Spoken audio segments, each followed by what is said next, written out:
Hoy la palabra de Dios nos regala dos escenas que, aunque suceden en contextos distintos, parecen dialogar entre sí como dos corrientes que desembocan en el mismo mar, a la prueba del corazón humano frente al poder, el dolor y el servicio. En la primera lectura, tomada del libro de Jeremías 18-20, nos encontramos con una conspiración silenciosa. No es un ataque frontal, es algo más sutil. Los enemigos del profeta murmuran entre ellos: vengan, tendamos un lazo a Jeremías. Deciden desacreditarlo, atacarlo con palabras, ignorar sus oráculos. No quieren escucharlo porque su mensaje incomoda. La verdad, cuando sacude conciencias, suele provocar resistencia. Jeremías no era un agitador político ni un buscador de conflictos. Era un hombre que hablaba en nombre de Dios en su misión. No era agradar, era advertir, llamar a la conversión, suplicar misericordia para el pueblo. Y sin embargo, recibe hostilidad. El mismo pueblo por el que ha intercedido ahora cava una fosa para él. Entonces el profeta hace lo único verdaderamente sabio que puede hacer ahora. Señor, atiéndeme. Oye lo que dicen mis adversarios. ¿Acaso se paga bien con mal? No hay cinismo en sus palabras. Hay dolor, hay desconcierto. Es el grito de quien descubre que hacer el bien no siempre genera gratitud. Jeremías recuerda algo que parece olvidado por sus enemigos. Él ha insistido ante Dios en favor de ellos. Ha pedido que la cólera divina se aparte.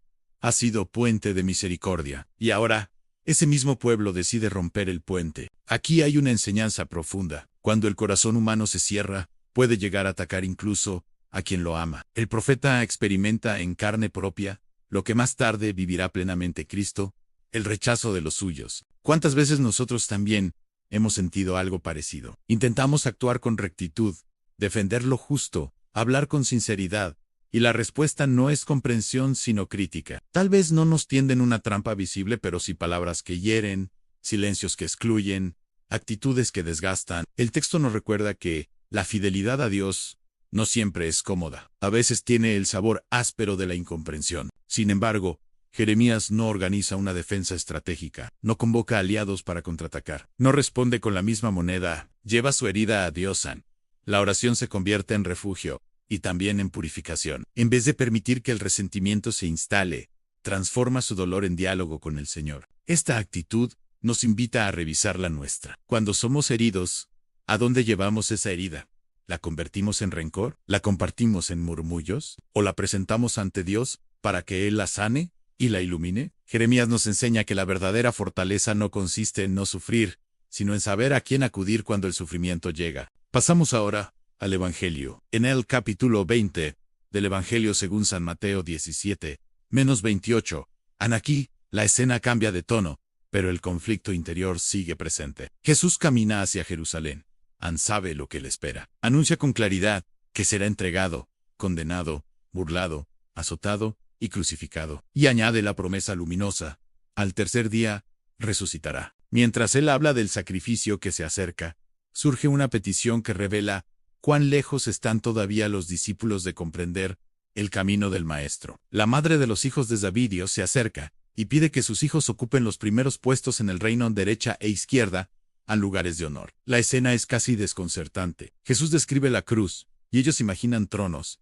Él habla de entrega, y ellos sueñan con privilegios. Es un contraste que nos obliga a mirarnos con sinceridad, porque no es ajeno a nosotros. ¿Cuántas veces también nosotros mezclamos nuestra fe con deseos de protagonismo? Podemos servir en la comunidad, en la familia, en el trabajo, y sin darnos cuenta esperar reconocimiento, aplauso, posición. El corazón humano tiene una inclinación sutil hacia la búsqueda de los primeros lugares. Jesús no responde con dureza, pero sí con claridad.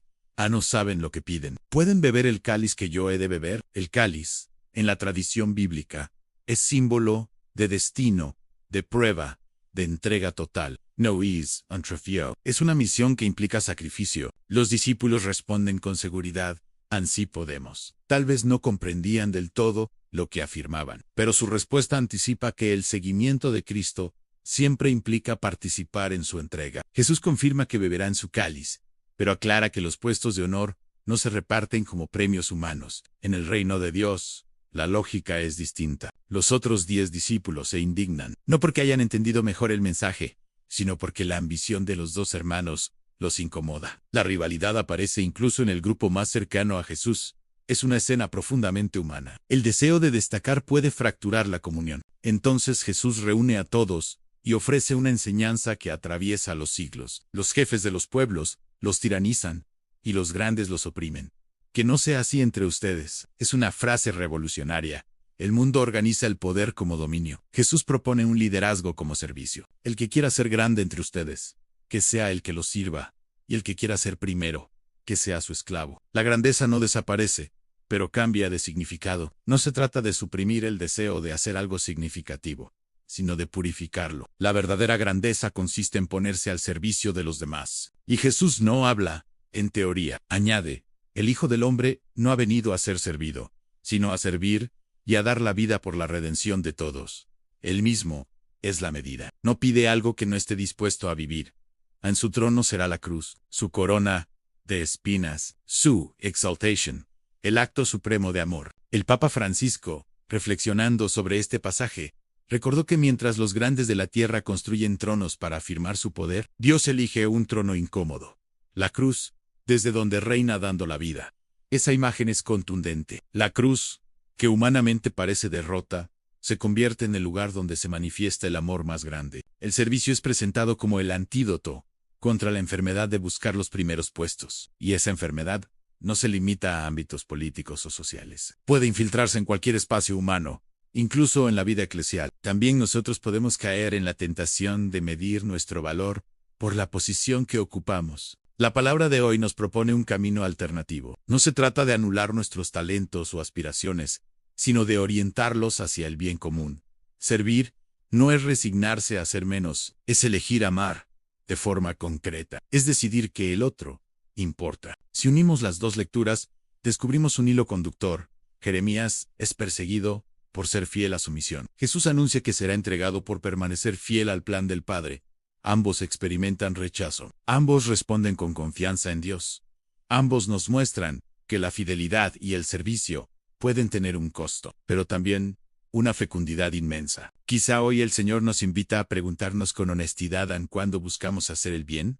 ¿Lo hacemos por amor o por reconocimiento? Cuando somos incomprendidos, ¿dejamos que el dolor nos cierre o lo transformamos en oración? Cuando pensamos en el éxito, ¿lo medimos con criterios del mundo o del Evangelio? El camino del servicio no siempre es visible. A menudo transcurre en gestos pequeños, en escuchar con paciencia, perdonar sin hacer ruido, ayudar sin anunciarlo, sostener a alguien en silencio. Son acciones que no ocupan titulares, pero construyen el reino. Seguir a Cristo implica beber su cáliz. No significa buscar el sufrimiento, sino aceptar que amar de verdad exige entrega. Implica renunciar a la necesidad constante de aprobación y confiar en que Dios ve lo que hacemos en lo secreto. Hoy podemos pedir la gracia de un corazón libre, libre de la comparación constante, libre de la ambición desordenada, libre del resentimiento cuando el bien no es reconocido. Un corazón capaz de decir como Jeremías, Señor, atiéndeme, y como Jesús, he venido a servir. Que esta palabra nos ayude a comprender que la verdadera grandeza no se impone,